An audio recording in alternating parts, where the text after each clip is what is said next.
Bonsoir à tous, merci d'être venus à la rencontre de Séverine Vidal. Et bonsoir Séverine. Et bonsoir, oui, merci beaucoup.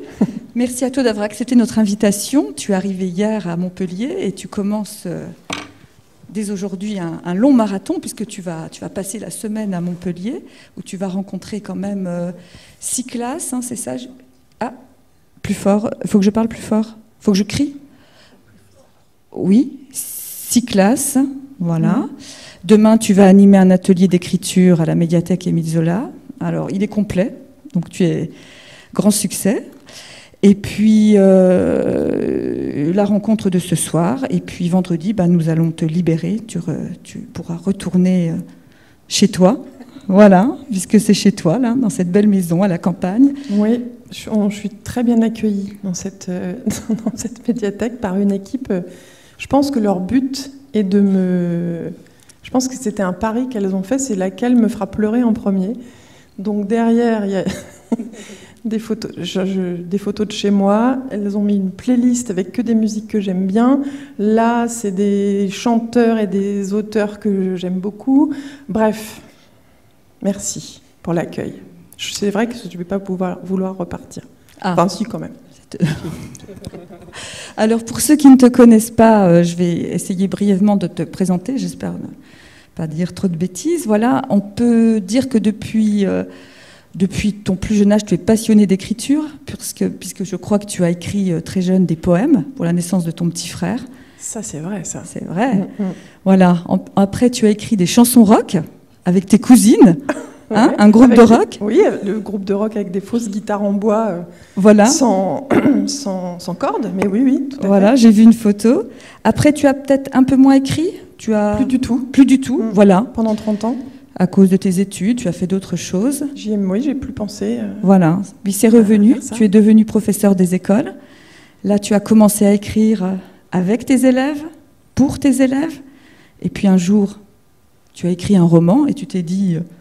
Pourquoi ne pas le publier? Tu as tenté ta chance. Et c'est ce qui est arrivé en 2010, c'est ça? Elle raconte bien. Hein, voilà, ton premier roman. Et on sent que... je la laisse, du coup, je la laisse. Hein, parce que... En 2010, donc Philo mène la danse, ton premier roman. Alors j'imagine l'émotion pour toi d'ouvrir ce premier roman. Voilà. Ouais. L'émotion, elle est intacte. À chaque fois que je reçois... un nouveau livre, le carton avec les livres, l'émotion, elle est toujours là. Ah, depuis, tu ne cesses d'écrire, de publier. Alors là, vous voyez tout autour de cette petite table, des romans pour ados, des albums, des bandes dessinées. Tu écris pour les plus petits, pour les plus grands, pour les ados et même pour les très très grands, puisqu'en 2022, tu as publié Le goût du temps dans la bouche. C'est ton premier livre dans une collection... éditeur adulte, Robert Laffont. Mon premier roman pour adultes. Voilà, premier roman pour adultes, voilà, tout à fait. On en parlera plus tard, à la fin. Ça marche, on fait ça. Ok. Comme le dit Christine, Séverine, il y a beaucoup de choses à dire sur toi. Donc il a fallu faire des choix ce soir. On voudrait mettre l'accent sur ton goût pour le partage et la transmission que nous retrouvons dans ton plaisir à produire via différents canaux, supports. Et comme l'a dit Christine, albums, romans, bandes dessinées, adultes et jeunesse.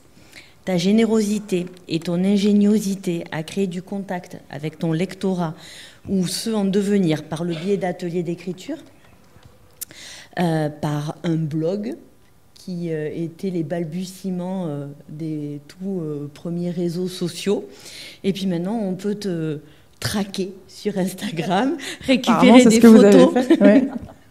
Voilà, et ça nous amène à te suivre dans ton quotidien sans voyeurisme exagéré, ainsi que dans tes combats que nous retrouvons dans ton écriture. D'ailleurs, sur ce même réseau, Instagram, en date du 8 mars, Journée internationale des droits de la femme, tu mets à l'honneur tes héroïnes.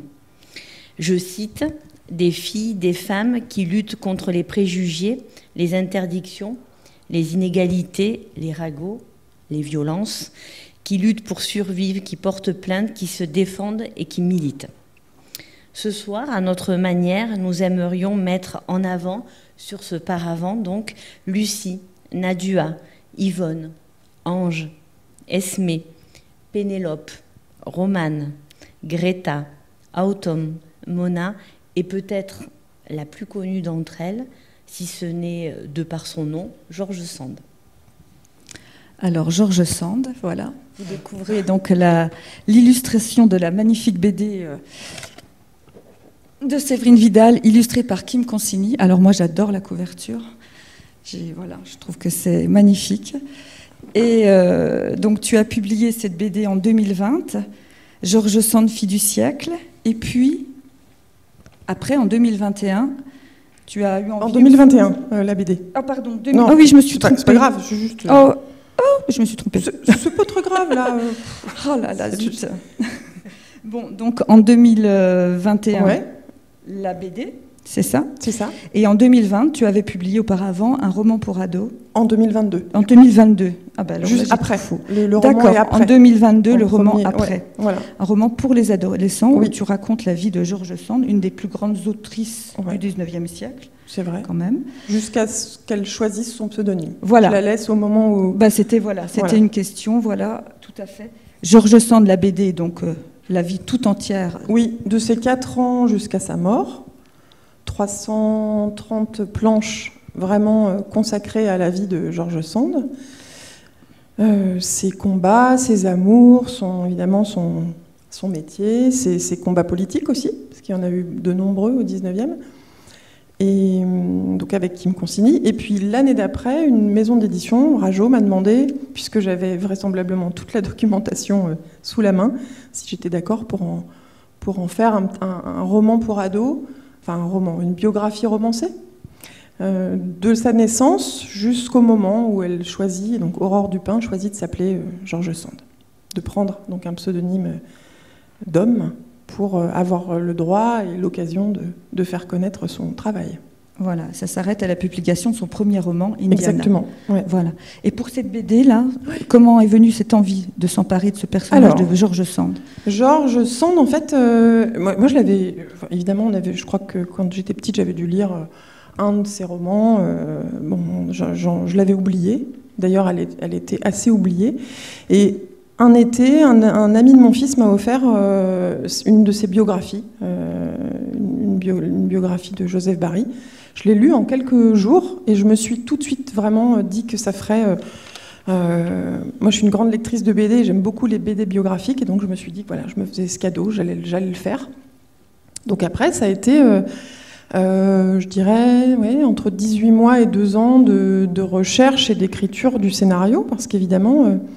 C'était pas seulement s'intéresser à George Sand et à sa vie et à son œuvre, c'était aussi ne pas raconter n'importe quoi sur le 19e siècle au passage, et donc j'ai beaucoup révisé. J'avais un peu ma mère comme conseillère technique de temps en temps, je pouvais l'appeler pour... Mais finalement, cette révolution, qu'est-ce qui s'est passé ? Enfin voilà, il s'est passé beaucoup de choses pendant le 19e. Et donc ça a été un vrai plongeon avec elle. J'ai l'impression de la connaître, de m'en être fait... peut-être pas une amie, une grand-mère de fiction. Enfin, j'ai adoré faire ça, vraiment. Donc j'ai continué ensuite. D'ailleurs, je me suis attelée à Colette, qui sortira l'année prochaine. Et que dire sur George Sand ? Elle est passionnante, elle est très inspirante. Il faut, ça je l'ignorais, mais remettre sa vie dans un contexte politique où les femmes au XIXe siècle, dans le code civil de l'époque, étaient au même niveau que les criminels, les enfants mineurs, et ce qu'on appelait à l'époque, l'expression est datée, mais les débiles mentaux. Donc femmes, criminels, enfants mineurs, débiles mentaux, c'était les mêmes droits civiques. Ça pose un petit peu les choses, et donc cette femme a réussi à vivre de sa plume, à administrer un domaine, à vivre librement ses multiples amours, à se séparer, à avoir la garde de ses enfants et évidemment à écrire sous son nom de plume. Voilà, je trouve que c'est relativement inspirant. Et d'ailleurs, j'invite, si quelqu'un ne connaît pas la maison, on en parlait avec Séverine, à Nohant, à Nohant, sa maison refuge, voilà, à la visiter. Là, On est imprégné de George Sand. Ouais. Et au niveau de l'illustratrice qui me consigne, comment s'est choisi, comment s'est fait ce choix? En fait, tout simplement, j'ai dû c'est mon seul réseau social Instagram, mais j'ai dû dire que j'avais ce projet. J'ai dû mettre la photo de la biographie que j'étais en train de lire en disant peut-être projet en cours. Et immédiatement, elle m'a mis un message en me disant si tu fais ça, c'est moi qui le dessine. Bon, alors d'accord. Alors on avait déjà travaillé ensemble. Ça arrivait pas de nulle part non plus. On avait fait une bande dessinée jeunesse ensemble et puis une autre bande dessinée dans Je Bouquine, la revue Je Bouquine. On avait eu ça régulièrement, donc on se connaissait déjà. Et elle était très enthousiaste et je crois que pour faire ça, il fallait vraiment que je parte d'un enthousiasme partagé parce que je savais que ça allait être très long. Je savais que je ne pouvais pas raconter la vie de George Sand en trois planches. Je ne savais pas que ça ferait 337 planches, mais en revanche, je savais que ça serait beaucoup de travail. Et Kim Consigny, donc, elle a travaillé 18 mois à temps plein.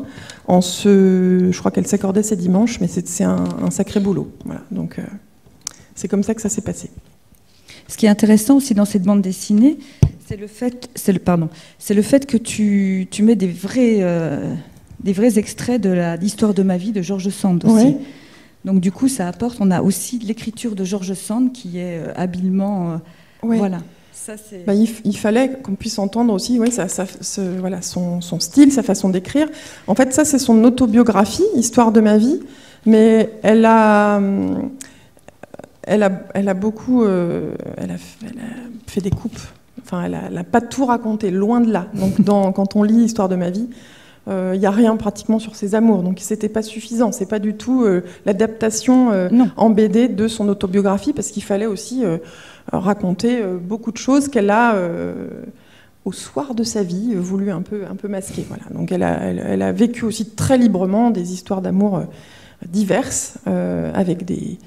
D'ailleurs, on retient souvent ça de George Sand, c'est ce qui est dommage, c'est de la réduire à elle a été la maîtresse d'un tel. Alors certes. Et en même temps, elle a été la maîtresse de tellement de gens célèbres. Et en même temps, c'est Musset, c'est Chopin, donc c'est tentant. Mais elle n'a pas été que ça, elle n'a pas été qu'une muse, loin de là, donc ça valait le coup de lui oui, on a un petit peu occulté son combat politique aussi, où elle a écrit pas mal. Combat politique. Voilà, c'est quand même ça, c'est aussi très important dans la vie de George Sand. Parce qu'en fait, elle était issue de deux mondes tout à fait différents, une mère vraiment issue du peuple et un père qui venait d'une grande famille d'aristocrates, liés, vraiment. Et elle s'est tenue toujours aux côtés du peuple. Elle tenait à ça. Donc ça fait d'elle aussi, moi je trouve un parcours vraiment très, très touchant. Et lors de tes rencontres avec les collégiens, tu parles de ce roman sur George Sand, j'imagine, est-ce qu'ils connaissent George Sand? Pas du tout. Comment ils tout à l'heure, à Pérols, certains élèves de 5e avaient lu ce roman, cette biographie romancée, et ont à la fois découvert George Sand et m'ont dit que ça les avait beaucoup, beaucoup émus, beaucoup intéressés, notamment une fille qui a voulu, dans un grand enthousiasme, me dire à quel point ça l'avait bouleversée. Elle me dit c'était génial, j'ai tout découvert. Enfin voilà, donc ça, c'est exactement pour ça que j'écris, c'est pour entendre ce genre de choses et ça lui a donné envie ensuite d'en lire d'autres. Mais en tout cas, pour Georges, c'est gagné. Voilà, donc maintenant ce sera certainement gagné pour Colette. On attend avec impatience. Oui. Voilà. En tout cas en BD. Pour l'instant, j'ai pas prévu d'en faire un petit roman, mais pourquoi pas dans la même collection. C'est une bonne idée. Tiens, je vais appeler l'éditrice. Je vais lui dire à Montpellier, on a décidé un truc. Ils ont une idée. Voilà. On va parler maintenant d'une autre de tes héroïnes, dans Plus jamais petite, donc Miley qui devient Lucie. Oui. Est-ce que tu peux nous expliquer pourquoi ce changement de nom, en sachant que c'est donc pas George Sand, mais ce matin aussi, du coup, les élèves ont été très marqués par cette collection. Dans la classe du matin. On a vu ici, des élèves de 3e, parce que là, je pense qu'en 5e, je pense que c'est plus adapté à des 3e. En fait, on fait la connaissance de Lucie, qui se présente comme Lucie et qui vient voir son père, qui est en prison. Il est en prison parce qu'il a été condamné pour des attouchements sur sa fille. Et elle a donc porté plainte et son père est en prison. Et elle vient le voir après on ne sait pas exactement, mais quelques mois ou quelques années. Elle vient le voir et on la suit à partir du moment où elle l'attend et elle est très fébrile à l'idée d'aller le voir pour la première fois, d'aller le revoir. Et donc on la suit sur ce cheminement qui va l'amener jusqu'à se retrouver devant lui au parloir. Et sur ce chemin, elle raconte les raisons pour lesquelles il est en prison et ce qui s'est passé. Voilà.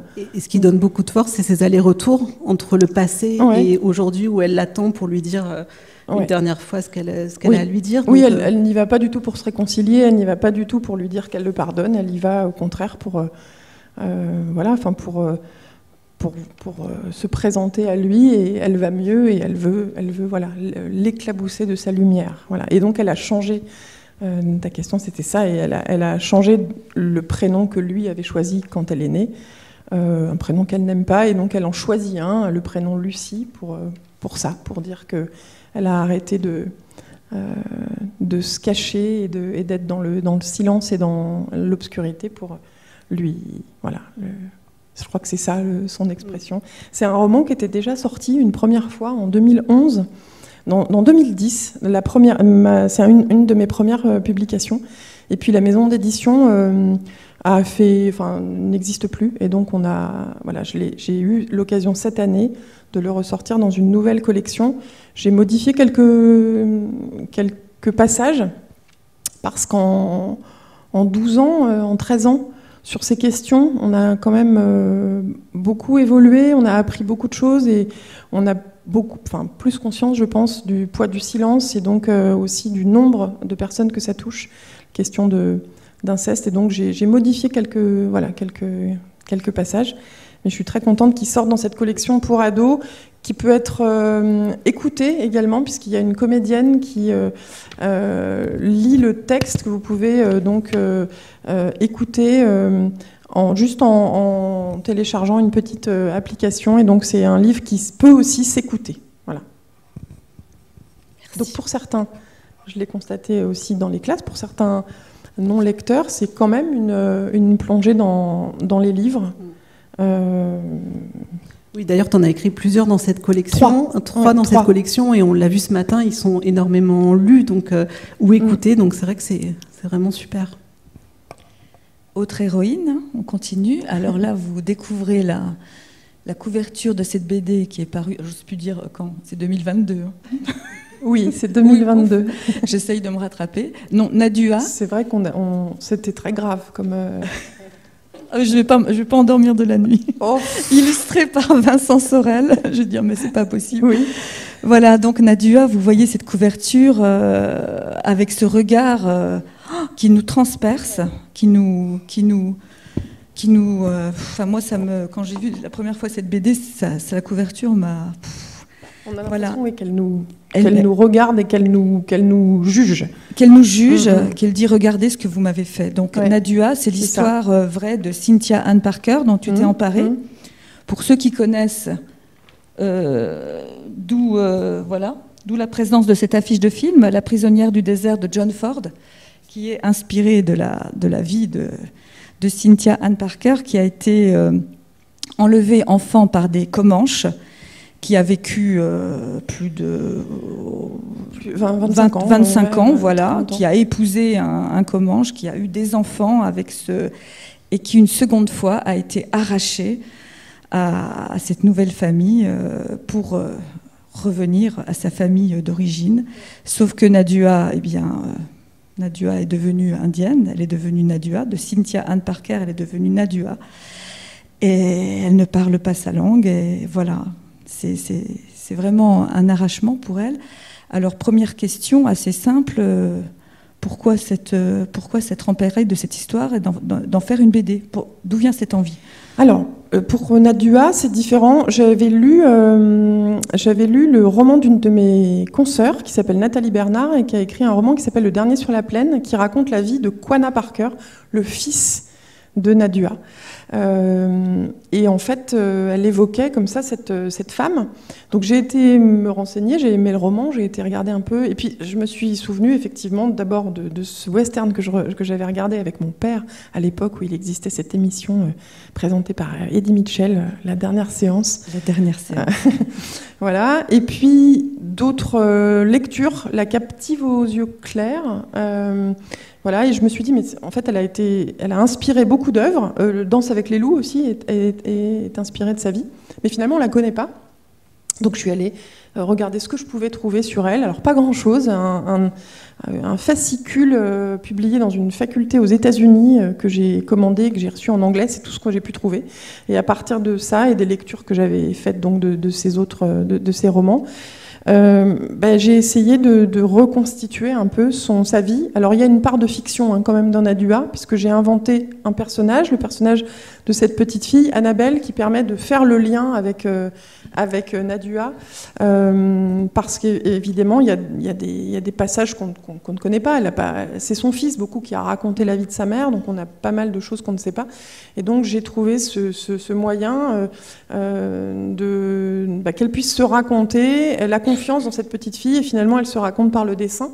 Donc ça c'est une partie qui est complète, qui est de la fiction, c'est un personnage que j'ai inventé, mais en tout cas tout ce qu'on sait, tout ce que j'ai appris de Cynthia Ann Parker, de Nadua, je l'ai utilisé dans cette BD. Donc Alors justement, tu parlais du personnage d'Annabelle. Moi j'ai vraiment adoré cette petite fille très impertinente, libre. J'ai retrouvé un peu de George Sand en elle. Alors un peu. Tout à fait. J'ai raison. Voilà. Bien. C'est génial. Oui, voilà. Tout à fait. Cette impertinence, cette liberté qu'elle a, où elle dit à son papa, mais elle dit à son papa, mais on s'en fiche un peu des gens. Voilà. Elle pense les autres, on s'en fiche. Voilà, on s'en fiche. Elle vit librement. Elle s'habille en petit garçon. Elle est un petit peu sorcière. Elle est un petit peu sorcière. Voilà. Et ça, George Sand, elle était un peu comme ça. Voilà. Du coup, j'ai reconnu George Sand en elle. Ouais. Et ça, je trouve que ce personnage d'Annabelle, c'est la seule, en fait, c'est cette petite fille qui comprend Nadua. C'est la seule qui arrive, comme tu l'as dit, à communiquer avec elle par le dessin. Elle a, parmi tout ce monde d'hommes qui décident de la vie de Nadua, c'est la seule, cette petite voix qui s'élève et qui dit « mais vous comprenez rien ». Stop. D'ailleurs, arrêtez de l'appeler Cynthia Ann. Elle s'appelle Nadua. Voilà. Et cette comparaison avec George Sand, je te félicite. Parce que je me suis rattrapée, je crois. Je me suis vraiment inspirée de la petite Aurore Dupin, fascinée par les plantes et fascinée par la botanique, enfin voilà, et pour créer le personnage d'Annabelle dans Nadua. Bon, je suis bien contente. Voilà, très tu vois, les histoires de date, on s'en fiche un peu. Je vais bien dormir. Voilà, mais c'est ce personnage d'Annabelle, pour ceux qui n'ont... Je vous invite vraiment à lire cette BD, elle est c'est le fil conducteur, elle essaye, voilà. Je n'en dirai pas plus sur cette BD, en tout cas, c'est une très belle histoire. Merci. Voilà. Une autre BD qu'on a beaucoup aimée, Le Plongeon. Ouais.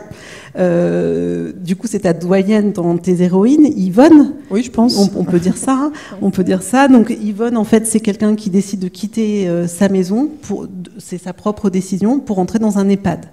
Est-ce que tu peux nous expliquer comment t'es venue l'idée de cette histoire et aussi nous dire comment tu as travaillé avec du coup Victor Pinel, parce que c'est un chef-d'œuvre. Oui, merci beaucoup. Alors, Le Plongeon, c'est né, en fait, moi je fais beaucoup d'ateliers d'écriture, je fais beaucoup écrire les autres, et notamment dans des EHPAD, Alors, je l'ai beaucoup fait avant le Covid, et depuis le Covid, je dois dire que je n'ai pas repris, il faudrait que je m'y remette. Et lors de ces... Donc, en fait, Yvonne, ce personnage, elle est vraiment... née de ces ateliers que j'ai menés avec les résidents et les résidentes d'EHPAD. Je les fais écrire. La plupart n'écrivent pas vraiment. J'enregistre ce qu'ils disent, ou alors on est plusieurs et moi j'écris en direct ce qu'ils me disent. En tout cas, je leur fais se raconter leur enfance, leur adolescence. Il y a plein de choses qui reviennent. C'est amusant parce que je le fais souvent dans des EHPAD de campagne et donc souvent les résidents se connaissent entre eux, se connaissent depuis l'enfance parfois. Ils sont même d'ailleurs cousins, cousines, mari, femme, frères, sœurs, enfin. Et donc il y a beaucoup de complicité entre eux, beaucoup d'engueulades, on rit beaucoup en fait dans Et on rit dans ta BD aussi. On rit aussi dans la BD. On pleure beaucoup pendant les ateliers parce que quand ils racontent des souvenirs et ils parlent de leurs parents, et je crois qu'ils ont l'impression qu'ils sont là. Et bon, on se doute bien. J'ai eu une fois une résidente quand même de 101 ans dans un de mes ateliers, donc c'est très inspirant aussi. Et donc Yvonne, elle est née de ça, en fait, de cette source d'inspiration très vivante de ces ateliers. Et donc, Yvonne décide elle voit qu'elle s'en sort plus et que vraiment ça devient dangereux. Donc, elle décide de rentrer dans cette EHPAD. Et comme elle était une femme forte, plutôt une femme forte, indépendante, qui avait un domaine viticole en Gironde, il n'y a pas de raison qu'elle s'éteigne. Et donc, elle reste assez rebelle et elle insuffle un petit vent de liberté dans cette EHPAD. Je lui ai offert. J'avais envie de lui offrir une dernière petite passion amoureuse. Donc elle rencontre un petit gars de son âge dans la résidence. Et puis voilà. Et puis après je suis partie et le reste c'est toujours comme dans tous mes livres, je crois, un mélange entre la vraie vie et la fiction. Alors évidemment quand je fais la bio de George Sand, je suis pas... mais quoique, on met toujours un peu de soi quand même. Mais là, en l'occurrence, c'est parfois du vécu.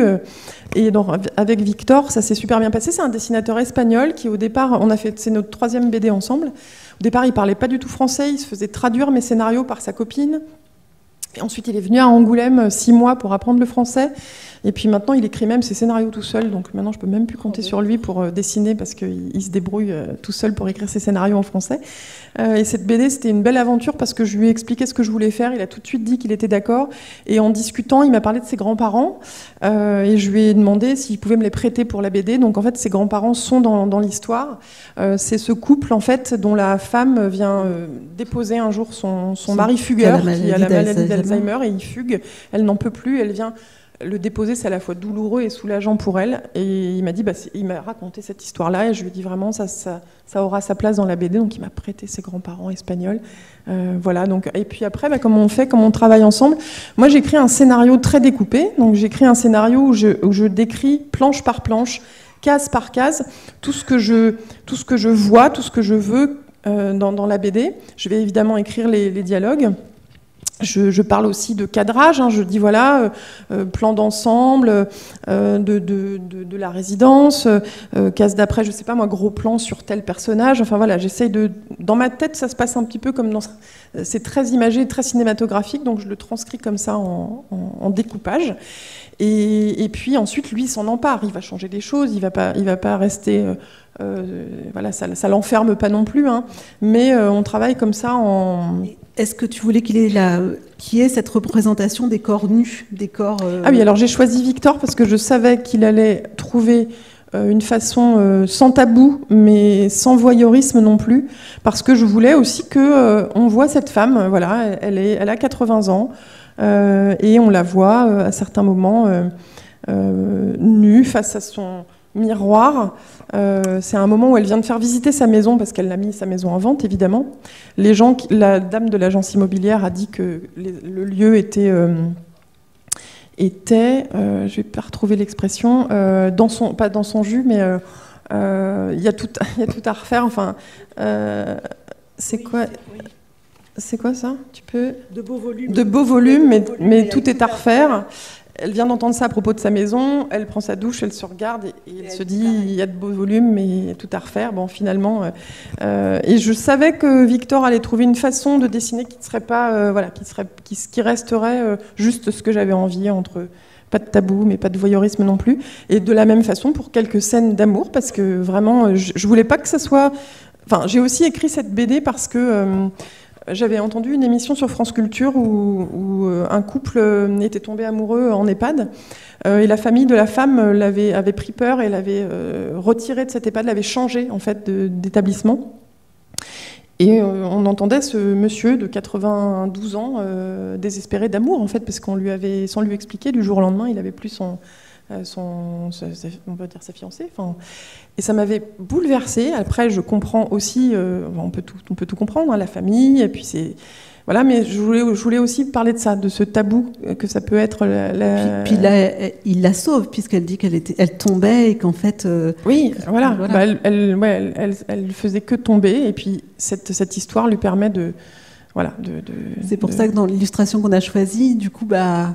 Ah oui, alors à la fin, là on spoil, hein, mais elle embarque un peu toute la petite bande dans une dernière fugue. Elle sait très bien qu'ils n'iront pas très loin, ils rêvent de l'Espagne, mais ils n'iront pas, ils vont aller à peu près au bout de la rue. Mais ils sont dans la vie. Mais ils sont dans la vie, voilà, exactement. Merci. Yvonne. C'était Yvonne.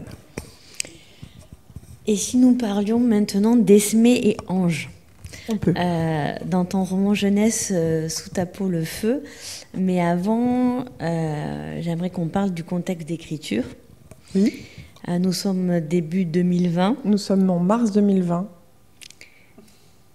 C'est pas la joie. Et c'est pas la joie. C'est pas la joie. Mais ça, je suis pas la seule pour laquelle c'est pas la grosse. Le monde connaît une pandémie qui bouleverse nos vies. Comme nous tous, tu essaies de t'adapter, tant bien que mal. Oui.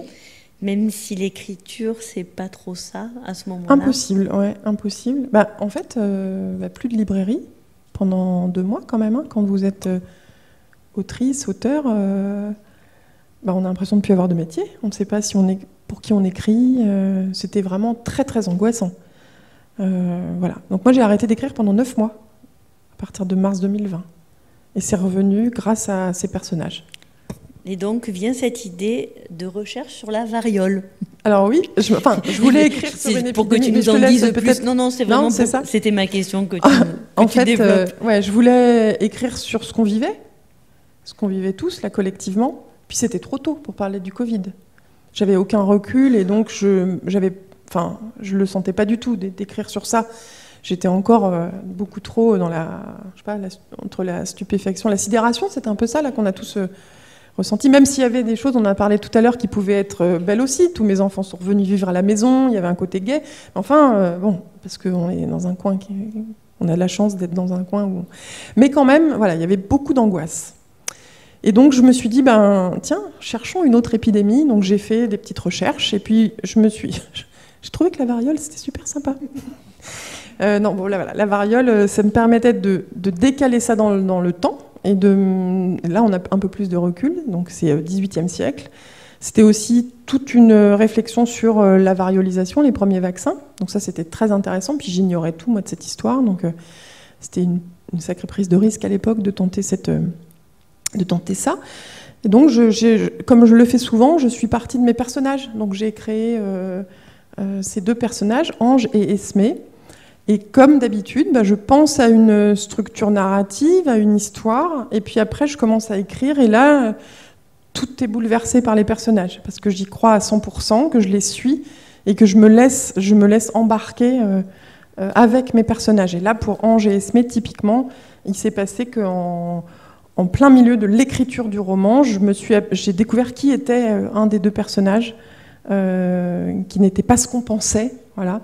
Ce qui m'a obligée à reprendre tout depuis le début et à réécrire une partie en me disant tiens, ça en fait je vais le laisser en surprise pour le lecteur, et donc il a fallu que je réécrive une partie. Et puis de la même façon, la fin a été bouleversée aussi parce que j'étais plutôt partie pour une fin assez lumineuse, et en cours de route, non. Finalement, c'est devenu plutôt tragique. Voilà, après, pourquoi ça change en cours de route? Ça peut être l'écoute d'une émission. Je sais qu'à ce moment-là, j'ai écouté une émission sur les couples les couples célèbres de la littérature, de la mythologie et tout ça. Donc j'étais un peu dans Héloïse, Abélard, Tristan, Iseult, et je me suis dit non, allez. Une fin dramatique. En fait, parfois, on doit sacrifier un personnage, c'est triste, on pleure beaucoup, moi je pleure beaucoup, mais c'est pour le bien de l'histoire. Et parce que je suis un petit peu sadique et que j'aime bien faire souffrir les lecteurs et les lectrices, bien sûr. Et voilà. Mais t'aimes bien nous faire pleurer. J'aime bien vous faire pleurer. Et tout à l'heure, j'ai aussi rencontré des adolescents et des adolescentes qui avaient lu Sous ta peau le feu et qui m'en ont dit beaucoup, beaucoup de jolies choses. Il est bouleversant.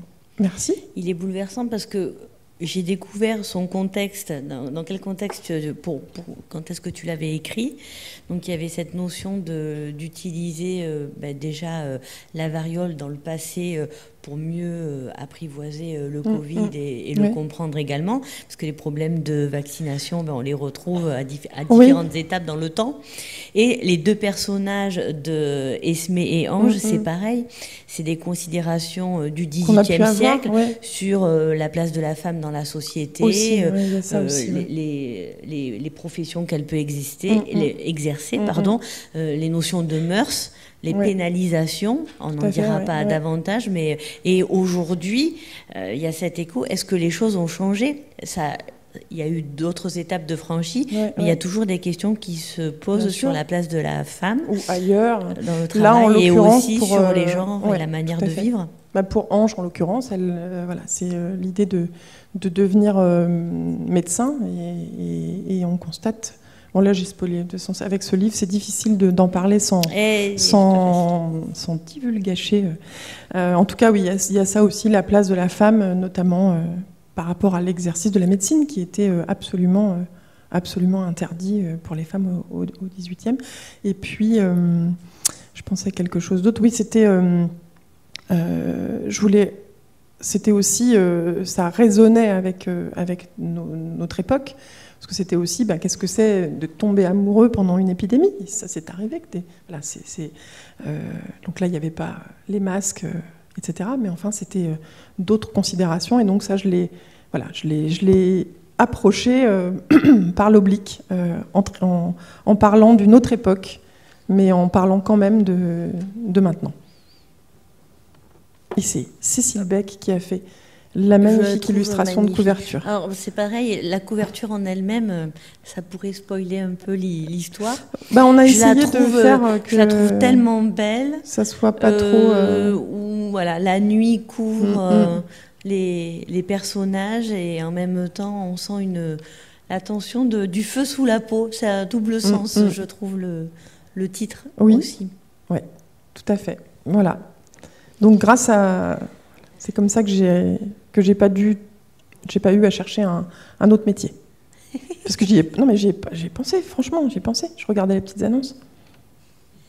Alors bon, ce soir, c'est sûr qu'on pourrait parler de plein d'autres femmes dans ta large production, qui elles aussi sont des héroïnes du quotidien, mais nous invitons le public et toute personne qui verra cette retranscription à se plonger dans les autres titres.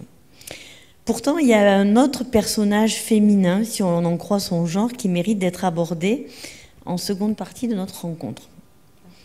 Nous, on a pensé que c'était la maison. Ah oui. Voilà, parce qu'on trouve qu'elle a un rôle prépondérant dans nombreuses de tes histoires. Et en tant que lectrice, il nous a semblé que tu l'as personnifiée. Alors, on a eu l'idée de ce fond d'écran qui représente un arbre généalogique de tes œuvres, où émerge cette notion de la maison. C'est trop joli ce que vous avez fait. Comme personnage. Elles vont y arriver à me faire pleurer. Voilà. Alors tantôt refuge, tantôt secret, ou bien même pilier central, elle est au cœur de la famille et transmet son énergie à l'intrigue. C'est vrai. Confirmes-tu notre ressenti ? Oui, mais c'est génial parce que je m'en étais pas tellement aperçue. Donc j'aime bien quand j'apprends des choses... sur moi en rencontre. Oui, c'est très vrai, en fait. Alors, il se trouve que moi, les lieux, c'est très important pour moi, en effet. Et il se trouve que depuis 6 ans, j'habite dans un lieu... Enfin, je suis tombée amoureuse de ma maison. On est tombé avec mon mari amoureux de notre maison, de notre jardin. Et ça, c'est quelque chose... Je ne pensais pas que ça allait m'arriver un jour. Et pourtant, oui, c'est arrivé. Je savais que j'étais chez moi le premier quand j'ai découvert ma maison, et peut-être que c'est pour ça que dans mes livres ça a de l'importance. Les endroits où j'ai été en vacances petites ou les endroits où j'ai vécu, c'est très très important pour moi, c'est vraiment très ancré, et à la fois je veux absolument pas y retourner parce que je veux garder l'idée, enfin voilà, l'image que j'en ai. J'ai pas du tout envie de voir que ça a changé, que la rue, que en bas c'est devenu une agence immobilière. Enfin voilà, j'ai pas envie de tout ça. Je veux que ça reste intact. Et donc c'est vrai que les maisons sont souvent très importantes dans mes histoires. Alors évidemment dans la maison de la plage, là, la maison de la plage, c'est C'était ça. Là, la maison, c'est l'héroïne de l'histoire, en fait. Hein. D'ailleurs, le livre, la BD, elle a été refusée dans pas mal de maisons d'édition, dont une qui m'a dit, mais c'est super, mais je ne saurais pas le vendre. C'est quoi cette histoire? C'est l'histoire d'une maison. Bah oui, c'est vrai, c'est le personnage principal de l'histoire. On suit, en fait, les habitants d'une maison sur 3 générations. Voilà, et il y a un mystère, quelque chose qu'on comprend petit à petit. C'est pas un polar, hein, pas du tout, mais enfin il y a quelque chose sur cette maison qu'on comprend à la fin en suivant ces personnages, et elle est au cœur de l'histoire. C'est vrai. Tu es en train de raconter exactement la question que j'allais te poser. Je suis désolée. Mais non, au contraire, ça veut dire qu'on partage les choses et qu'on ressent aussi la même chose au sujet de la maison de la plage, effectivement, qui était cette maison. C'était l'histoire de cette maison. Ouais. Même j'aurais tendance à te dire, est-ce que tu penses écrire une histoire sur les collines? Sur ma maison actuelle. En fait, ma maison, elle est un peu dans mes livres, souvent quand même. En tout cas, c'est le lieu qui m'inspire. Alors ça ressort différemment, mais c'est aussi un peu embêtant parce que je ne peux plus écrire que chez moi. Donc c'est un endroit tellement inspirant que voilà. C'est vrai que cette maison de la plage, du coup, c'est un axe central avec ses ancrages. On y vient faire une pause, profiter ou se reconstruire, vacances, en l'occurrence, suivant comment on a passé l'année. C'est la maison de vacances par excellence. Cette maison qui rassemble est sur le point d'être vendue. Oui.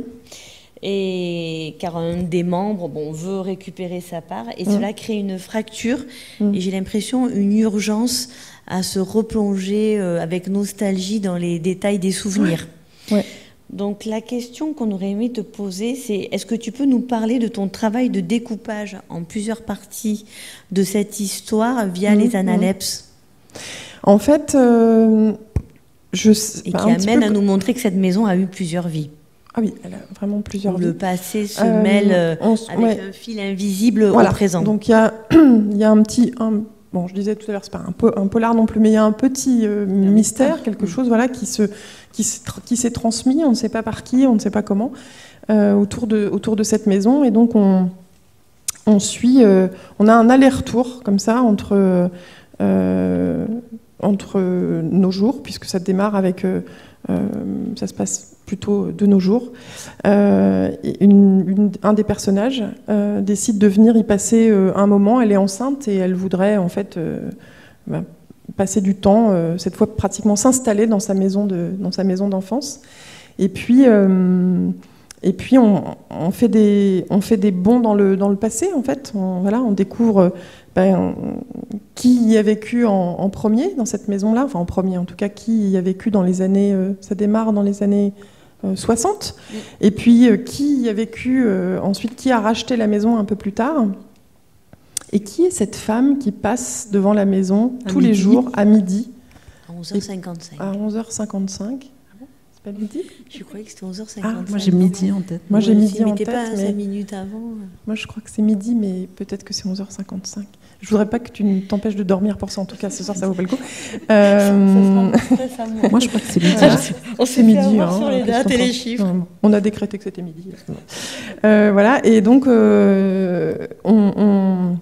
on apprend doucement à comprendre les habitants de cette maison dont les murs parlent, en fait, voilà, d'une certaine façon. Enfin, il n'y a rien de... c'est pas du fantastique, hein, mais les maisons font ça parfois. Oui. Elles nous parlent. Elles ont des mémoires, les mémoires transgénérationnelles. Voilà.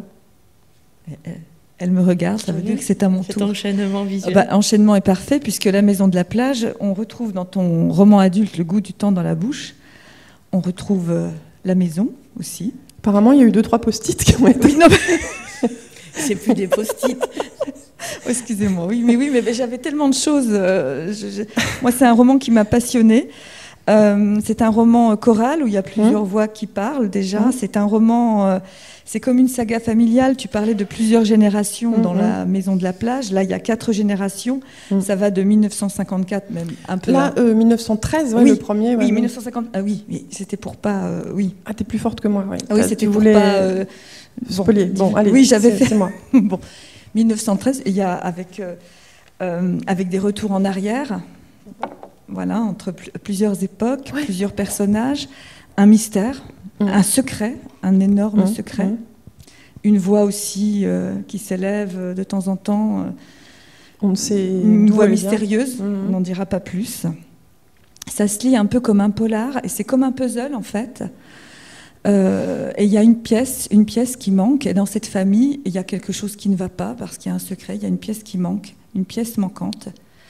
Et en fait, il y a une héroïne, je le dis volontairement, c'est Suzanne, qui est cette grande-tante, arrière-grande-tante, qui va au pas, peut-être, trouver, en tout cas garder le lien entre cette famille et trouver la pièce manquante. Voilà. Et la maison aussi, puisque dans ce roman, un des personnages, Nicolas, c'est le début du roman, hein, je dévoile rien du tout, pardon.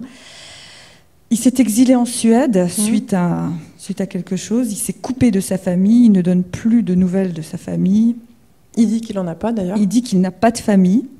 Et la première chose qu'il fait quand il arrive en Suède, c'est chercher une maison. Il cherche sa maison. Alors, je ne dirai pas le nom du village. Ah non. Alors, c'est compliqué avec le. Voilà, nous sommes à Brunnby en Suède. Brunnby, ça va. Voilà. C'est pas trop compliqué. Et là, donc, il trouve sa maison. Il avait tourné des heures avant de se garer, enfin, devant chez lui. Donc, c'est une maison qui n'est pas décorée par lui. Il la prend comme elle est. Par contre, il a emmené seulement 2 objets de France. Et premier objet, sa guitare. Ça, c'est important pour lui parce qu'il est guitariste dans un groupe de rock.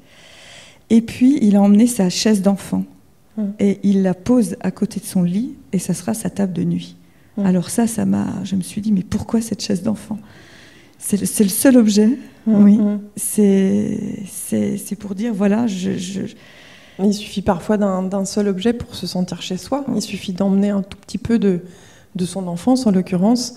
Il la pose, et ça y est, en fait, il est chez lui. Voilà, c'est sa maison. Ouais. Et après, les voix qu'il entend cessent peu à peu, mais cette grande Suzanne, son arrière-grande-tante, voilà, va le ramener. Elle ne lâche pas l'affaire. Elle ne lâche pas l'affaire. Et en fait, quand j'ai écrit le roman, donc Nicolas, je savais il s'était exilé pour une raison dramatique, sans doute, mais je savais rien de cette raison quand j'ai commencé à écrire. Et donc j'ai suivi Nico, puis tout d'un coup, cette raison, elle m'est apparue, en fait. C'est pas de la magie, hein. Je suis pas en train de dire que ça vient de ces voix d'outre-tombe qui me parlent, pas du tout. C'est juste que le personnage, je l'ai construit, les autres aussi, je l'ai fait vivre, donc il y a des scènes qui se créent, des dialogues, voilà, une trame que je suis parce que j'y ai pensé avant, puis tout d'un coup je comprends en fait ce qui se passe et ce qu'il faut pour cette histoire, et ça vient au cours de l'écriture. C'est ce que je préfère en fait, c'est quand les personnages tout d'un coup ils prennent vie et qu'ils m'embarquent avec eux et que je peux vraiment les suivre quoi, vraiment. Et donc au début de l'écriture, je ne savais pas ce qui était arrivé à Nico. Et là, je vais expliquer pourquoi autant de post-it quand même. C'est parce que je me suis rendu compte au fil de la lecture et de la relecture, puisque je l'ai lu plusieurs fois, c'est le mot secret qui apparaît sans cesse. Le mot secret, ce secret. Ce secret qui étouffe, qui empêche des relations de se poursuivre entre un père et son fils, entre une mère, voilà, c'est secret. Le secret de Suzanne aussi, puisqu'elle a un secret qui, voilà, elle ne peut pas, ce poids de...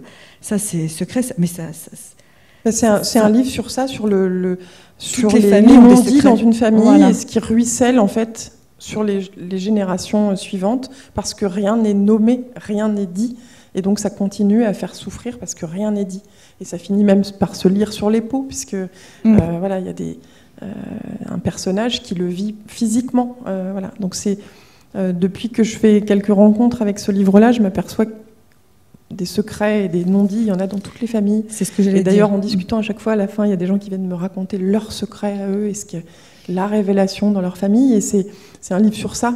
Et c'est inspiré de choses à la fois autobiographiques, puis de rencontres aussi d'amis, enfin de choses qu'on m'a racontées, jusqu'à mon propre éditeur, le propre éditeur de ce livre-là, qui à la fin m'a donné une petite clé aussi pour un de mes personnages. Je lui ai demandé l'autorisation d'utiliser ce qu'il venait de me raconter dans le roman, donc je ne dirais pas quoi, mais c'est vrai que c'est quelque chose d'assez universel, ça, le secret comme ça qui ruisselle, c'est le mot qui me vient là.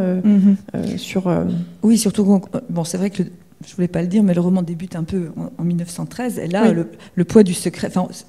On parlait pas à cette époque dans les familles. On parlait pas, on cachait les choses, voilà. Exactement. Oui. Et on voit peu à peu, la parole se libérer. Mais ce poids des secrets qui, de génération en génération, c'est vraiment passionnant. Et juste aussi dire, voilà, peut-être tu peux nous parler de ta passion pour Georges Perec, peut-être, puisque je lis, tu préfères être la pièce manquante du puzzle. Et moi, j'ai vraiment lu ce roman comme un puzzle, où la pièce manquante va apparaître ou pas. Et c'est tiré de Georges Perec, Un homme qui dort. C'est pour ça que nous avons mis aussi Georges Perec. Georges Perec, c'est un de mes auteurs préférés, en fait. Je l'utilise beaucoup aussi. J'utilise beaucoup son travail quand je fais des ateliers d'écriture, puisque Georges Perec, c'était l'Oulipo, donc c'est l'écriture avec contrainte. Donc c'était un auteur qui, pour ceux éventuellement qui ne le connaîtraient pas, qui se donnait, qui s'imposait des contraintes d'écriture. Souvent assez ludique, ce qui ne l'empêchait pas. C'est un goût pour le jeu avec les mots, avec la langue, ce qui ne l'empêchait pas d'aborder des thématiques parfois très très douloureuses. Il a notamment écrit un livre qui s'appelle La disparition, dans lequel il n'utilise pas du tout la lettre E.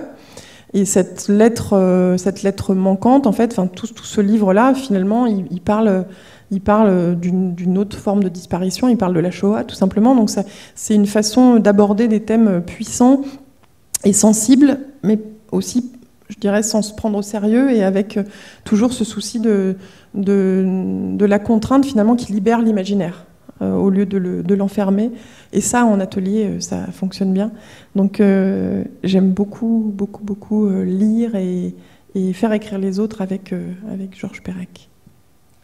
Alors je sens que je vais me faire disputer. Tu devais nous lire un extrait du goût du temps dans la bouche. Je crois que j'ai oublié. Tu avais accepté de nous lire un extrait. Bien sûr, ouais.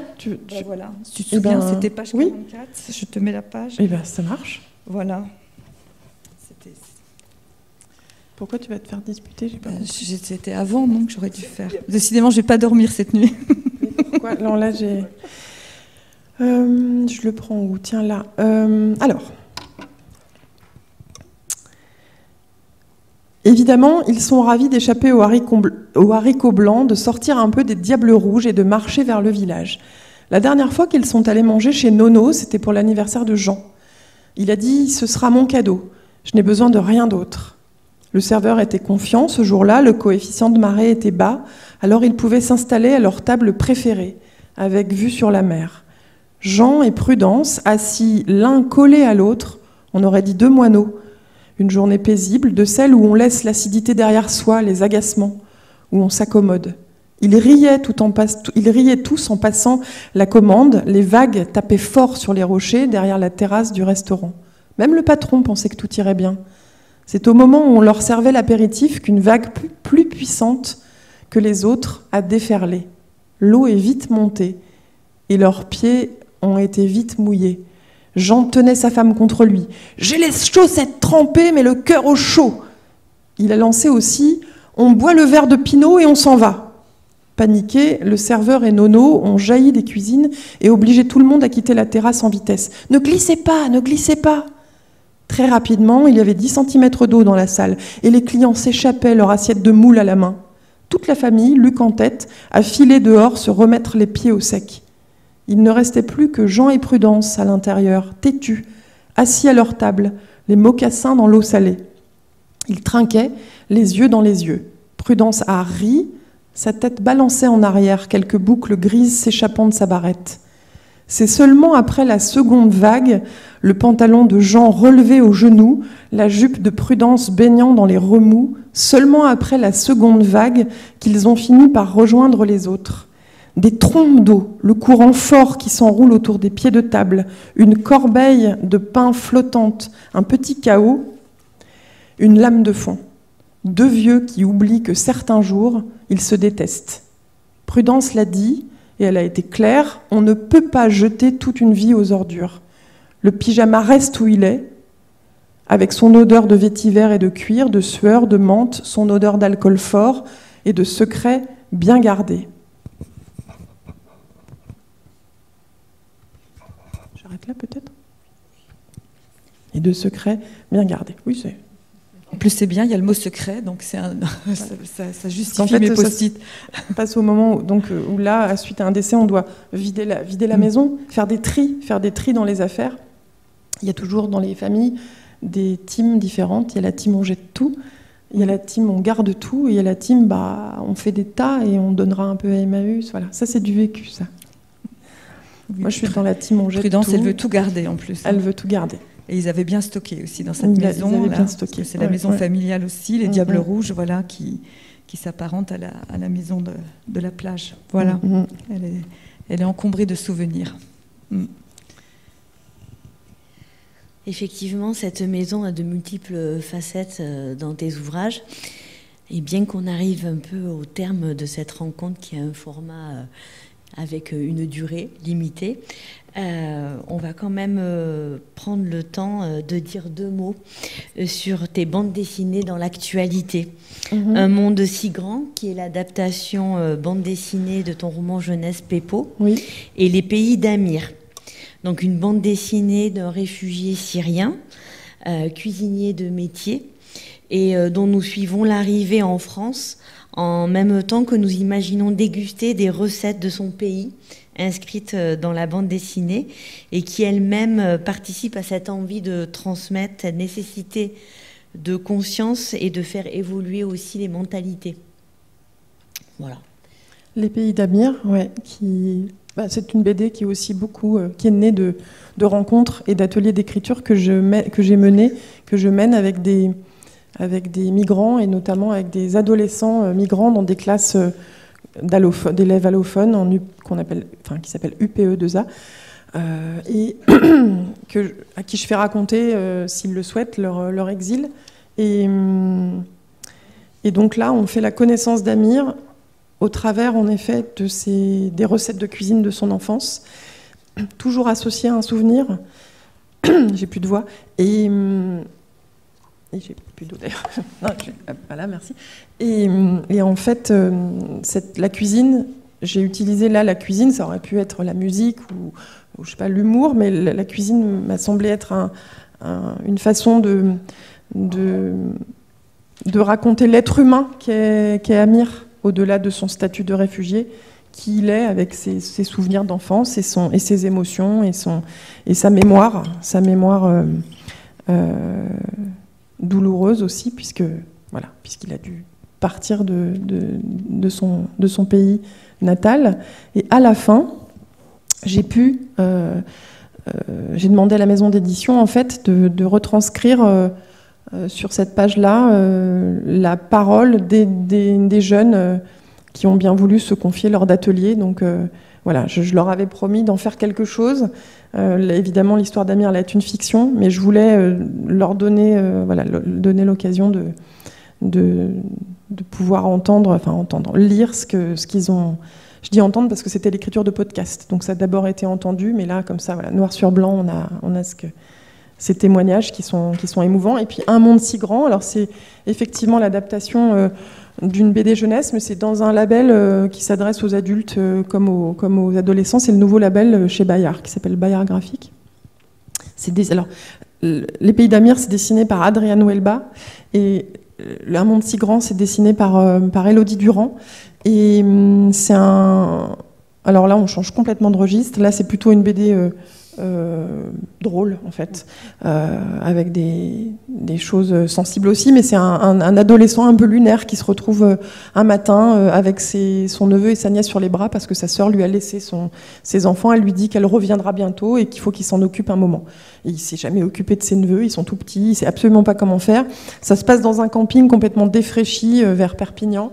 C'est le tropical, parce que c'était le tropical, mais le thé est tombé depuis longtemps et personne l'a remis en place.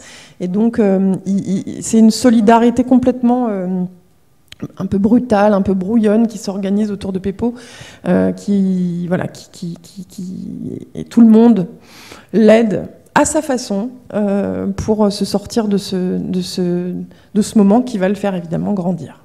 Voilà, c'est Pépot. Je tiens beaucoup à Pépot et à cette BD. Et puis la couverture, elle est vraiment bien trouvée. Elle est belle, hein. Oui, il va dans la mer, il se ressource dans la mer. Oui. Il se sent bien. C'est son élément. Il est né dans la mer. Voilà. Il est né dans l'eau. Voilà. Enfin, sur la plage, quand même. Sa mère a eu le temps de retourner sur la serviette, je crois, française des Jeux. Donc il est né sur la plage. Alors, donc c'est sorti là, ces jours-ci. 2 BD en même temps. On ne choisit pas les dates de parution, donc c'est un hasard comme ça. Alors nous, on a eu la chance de te poser des questions, Julie, Christine et moi. Oui. Maintenant, on va laisser peut-être au public aussi le plaisir de s'exprimer s'il le souhaite. Puis nous vous inviterons à vous laisser tenter par le stand de la librairie Nemo, notre partenaire. Voilà. Tu veux que je... Est-ce que vous avez des questions? Ça suffit, tu laisses la place aux autres. Tout à l'heure, là, au détour d'un petit échange entre vous, mais sans approfondir, j'ai entendu le nom de Colette. Oui. Mais vous n'en avez pas dit plus, donc moi, je veux en savoir plus. En fait, l'expérience de l'écriture de cette bande dessinée sur George Sand a été un tel bonheur que j'ai eu envie. Et puis surtout, oui, ce que je dois dire, c'est que ça a très bien marché, cette BD. C'était une belle surprise, parce que c'était comme Le Plongeon, d'ailleurs, elles sont sorties quasiment en même temps, et ça a été 2 beaux succès, alors que franchement, l'histoire d'une petite vieille qui rentre en EHPAD, et puis George Sand en BD, c'était pas gagné quand même. Et ça s'est très très bien passé, donc l'éditeur et moi, on avait envie de continuer dans la même collection, et donc moi, je me suis attelée l'année dernière à Colette, et ça a été vraiment aussi une très très chouette expérience. Ça sera dessiné par Alexis Vitrebert et ça sortira dans un an. Voilà, il attaque là, donc il en a bien pour un an de travail. Colette, quoi, voilà, c'était... C'est moi qui l'ai choisi, c'est moi qui l'ai choisi. Voilà, c'était passionnant aussi, une vie incroyable. Alors, elle a tout fait, elle a même eu à un moment un institut de beauté, je savais pas elle a créé des produits de beauté, le musical, l'écriture, le journalisme, c'était fou. Si j'avais eu l'occasion d'aller boire un petit coup avec elle, je pense qu'on se serait disputé, je pense, parce que je suis pas d'accord avec tout.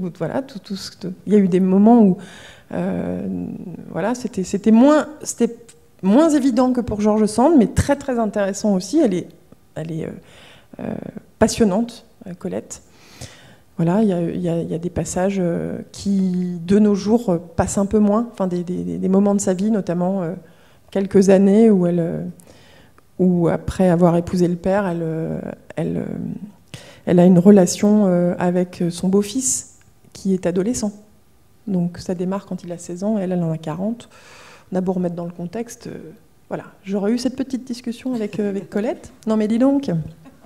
Mais enfin, j'avais pas dit que j'écrivais une hagiographie, donc je raconte les choses telles qu'elles sont, telles qu'elles ont été racontées, telles qu'elle les a elle-même racontées. Donc ça rend les choses aussi passionnantes, mais avec du débat après.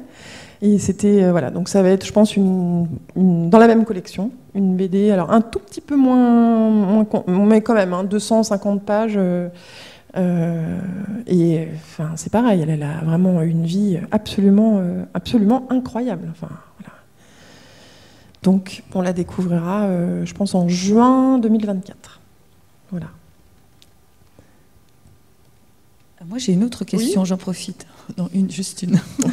Moi, c'est l'importance de la musique. C'est pour ça qu'on a mis quand même voilà, des vinyles de Radiohead, Étienne Dao, Alain Bachung, il y avait tout à l'heure une playlist. Voilà, la playlist, super, voilà, tout au long de tes romans.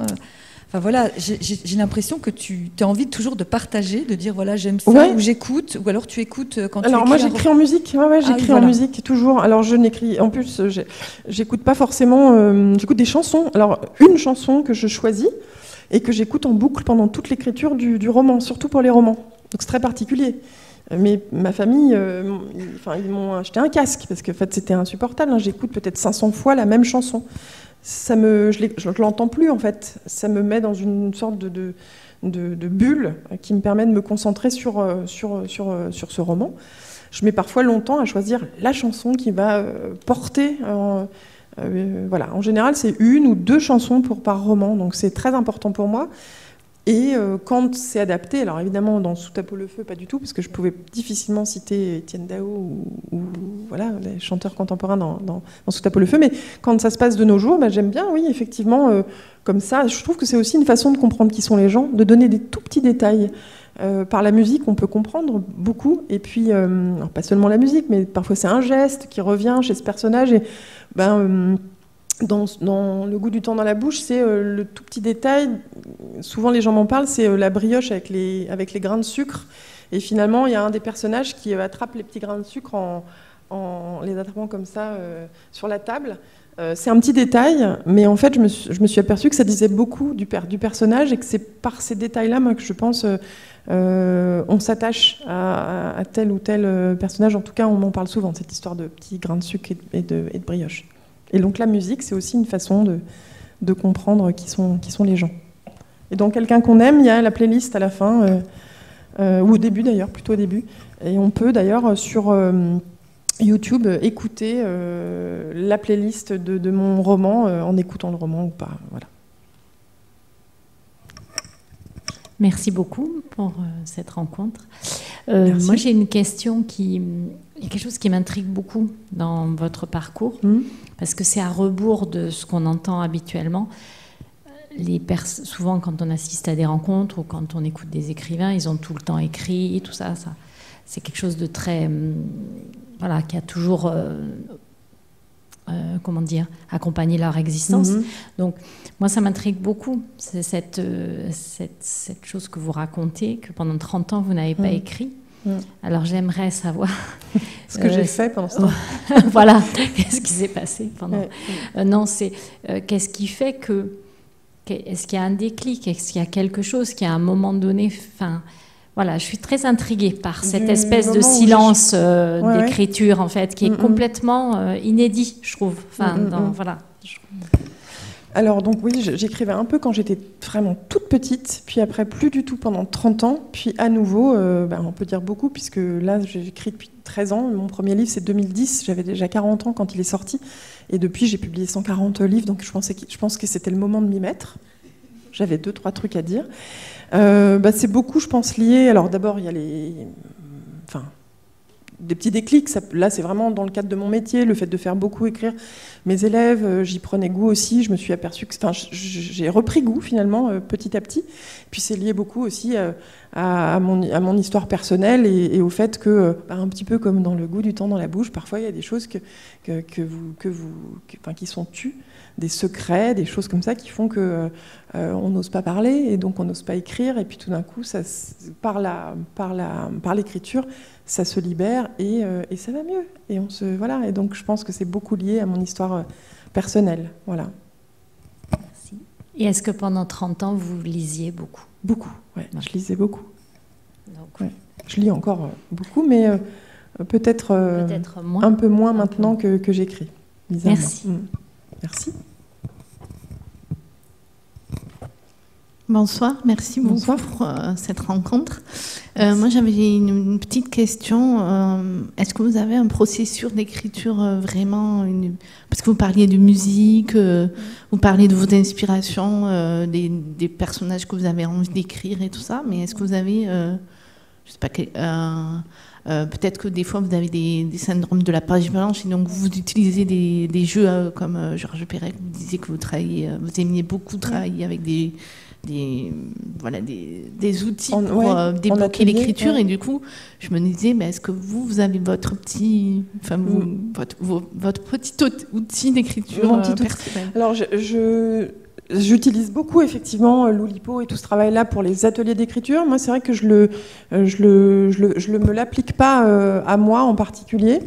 Ça a pu m'arriver, notamment lié à Georges Perec, parce que je voulais adapter un de ses romans qu'on avait obtenu les droits. Je voulais adapter Un homme qui dort en BD.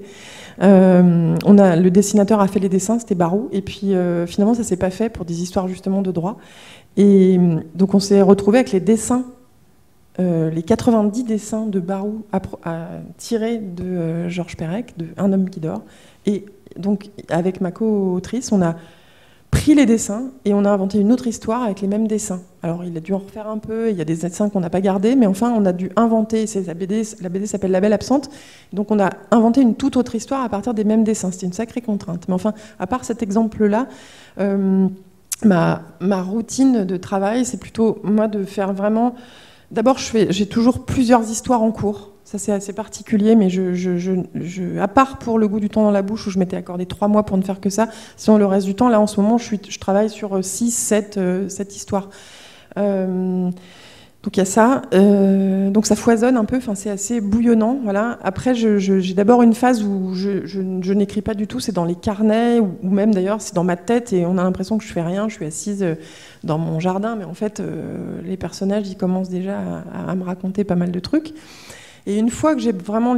J'écris quand même une trame narrative qui me rassure avant de commencer. Une sorte de séquencier, notamment en BD, c'est vraiment, qu'est-ce que j'ai envie de dire globalement, on va dire chapitre après chapitre, voilà, vous voyez, grande scène par grande scène. Une fois que j'ai ça, mais que j'écris vraiment en sachant que c'est surtout pour me rassurer, je démarre l'écriture et après, comme je vous le disais tout à l'heure, je me laisse vraiment embarquer dans mon histoire, ce qui est bien que tout ça, ça explose un peu en vol. En général, j'ai sur les murs de mon bureau des tas de grandes feuilles de couleurs où j'écris plein de choses, où c'est illisible. Je me fais aussi toute une chronologie. Voilà. Parfois, c'est important, une chronologie, un arbre généalogique, j'en ai besoin quand même, mais surtout là, dans Le goût du temps dans la bouche, il fallait vraiment... sur 3 générations, faut pas se manquer sur des détails comme ça. Mais après, c'est une écriture très instinctive. Moi, en général, il y a très peu de retravail entre mon premier jet et ce qui sort, ce qui est publié. Un peu, mais finalement assez peu, parce que au moment où ça, c'est pas très beau ce que je viens, mais au moment où ça sort, je crois que c'est exactement ça que j'avais envie de dire. Et puis quand on me demande de retravailler, ça m'embête. C'est pas que ça m'embête, c'est intéressant de retravailler, mais parfois, dans certains cas, si c'est notamment plusieurs mois après, parce que ça arrive aussi dans l'édition, qu'on demande en ce moment, là j'ai dû retravailler un texte que j'avais écrit il y a 3 ans, parce qu'entre-temps, il était devenu un podcast, donc j'avais pas pensé à en faire un livre, et puis finalement je me suis dit, tiens, ça ferait un livre, voilà. Et il y a eu du retravail, pas mal de retravail, et c'est bien, c'est intéressant, et je pense que le livre sera meilleur qu'il n'était, mais ça a été dur, dis donc 3 ans après, de me replonger, pour le coup, comme j'ai cette écriture vraiment qui est très... dans le moment, dans l'instant, qu'est-ce que ça a été douloureux là, de devoir me remettre dans cette histoire. J'avais complètement... voilà, ça a été assez... donc voilà, il y a ça, donc, en musique, et puis quand même moi je souffre pas beaucoup quand j'écris, c'est beaucoup dans la joie. J'aime beaucoup, beaucoup écrire, et je suis pas du tout une autrice qui souffre, qui écrit avec... Enfin, si, j'écris à partir de mes colères, de mes tristesses, bien sûr, mais le moment où j'écris, c'est un vrai bonheur. Donc je suis pas, voilà, c'est pas dans la souffrance. Je sais pas si j'ai répondu à votre question. Oui, si, très bien, merci beaucoup. Parce que parfois je me perds dans mes réponses. Et là, un petit peu quand même. Mais est-ce que vous avez d'autres questions, un truc que vous avez envie de dire là maintenant, tout de suite? Non, pas de questions. Je crois que plus de questions. On va penser à te dire merci Séverine, merci pour ce moment de partage et de générosité. C'est vous surtout quand même. Des rencontres publiques comme ça, j'en fais beaucoup. Des rencontres publiques comme ça, j'en ai jamais fait.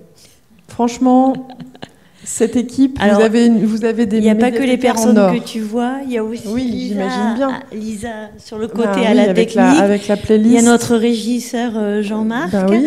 Et puis toute l'équipe qui t'attend aussi pour cette semaine. Tout ce que vous avez fait, franchement, on se sentait comme à la maison. Voilà. C'était l'idée. C'était l'idée.